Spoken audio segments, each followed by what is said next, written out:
আসসালামু আলাইকুম everyone, welcome করছি আর্টস অফ কুইজিন বিডি থেকে আজকের রেসিপি ছোলা ভুনা দেখার জন্য। নতুন বা ভিন্ন কিছু নয়, একেবারে ট্র্যাডিশনাল ওয়েতে আজকে ছোলা ভুনা করে দেখাবো, যেমনটা আমাদের মা চাচিদের ছোটবেলা থেকে দেখে আসছি। কথা না বাড়িয়ে চলুন তাহলে আমি শুরু করছি।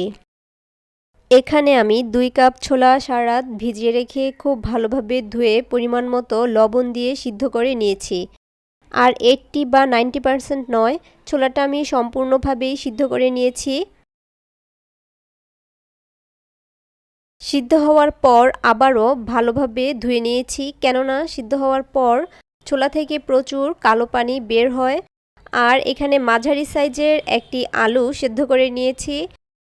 আলুটা আমি হালকা চাপ দিয়ে সামান্য ভেঙে দিচ্ছি।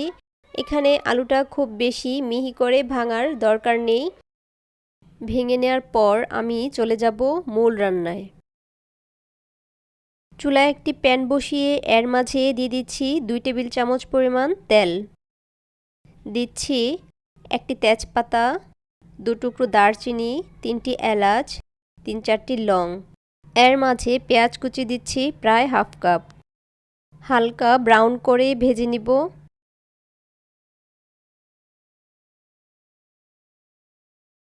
এই তো ব্রাউন কালার হয়ে আসছে, এর চেয়ে বেশি লাল করার প্রয়োজন নেই। এখন আমি একে একে সব মশলা দিয়ে দিব। এখানে আছে 1 চা চামচ আদা পেস্ট, 1 চা চামচ রসুন পেস্ট দিয়ে দিচ্ছি। তেলে আদা রসুন দেওয়ার পর খুব বেশি ছিটে, সেজন্য সামান্য পানি দিয়ে নিচ্ছি। এরপর দিচ্ছি মরিচ গুঁড়া 1 চা চামচ থেকে একটু কম, হলুদ গুঁড়াও 1 চা চামচের থেকে একটু কম। মিডিয়াম আঁচে প্রায় 2 থেকে 3 মিনিট এভাবে কষিয়ে নিব। প্রিয় ভিউয়ার্স, আমার রেসিপিগুলো যদি আপনাদের ভালো লাগে তাহলে প্লিজ চ্যানেলটি সাবস্ক্রাইব করে রাখবেন। আর পরবর্তী ভিডিও নোটিফিকেশান সবার আগে পেতে বেল আইকনটি প্রেস করে নোটিফিকেশান অল সিলেক্ট করে রাখবেন। আর যারা অলরেডি সাবস্ক্রাইব করেছেন তাদেরকে অসংখ্য ধন্যবাদ। আর যারা ফেসবুক পেজ থেকে দেখছেন পেজটিকে প্লিজ লাইক বা ফলো দিয়ে রাখবেন। আমি প্রায় 2.5-3 মিনিট কষিয়ে নিয়েছি। এখন এর মাঝে দিয়ে দিব আগে থেকে সিদ্ধ করে রাখা সেই ছোলা। এখন এর মাঝে দিব পানি। আমি 1.5 কাপ পরিমাণ পানি দিচ্ছি।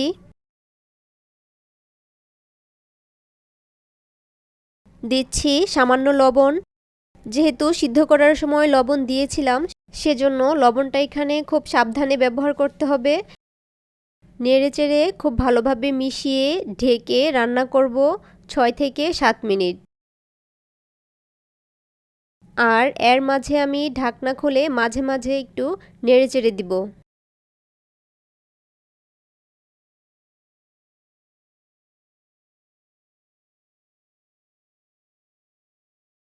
এ পর্যায়ে দিয়ে দিচ্ছি কয়েকটি কাঁচামরিচ।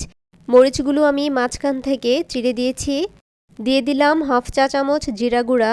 আবারও ভালোভাবে নেড়েচেড়ে মিশিয়ে নিচ্ছি।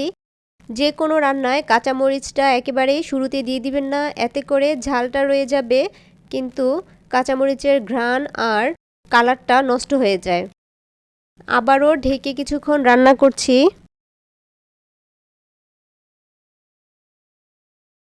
এই তো দেখতে পাচ্ছেন কিছুক্ষণ রান্না করার পর এর ঝোলটা কিন্তু যথেষ্ট শুকিয়ে গেছে। আজকের ছোলা ভুনা প্রায় হয়ে গেছে।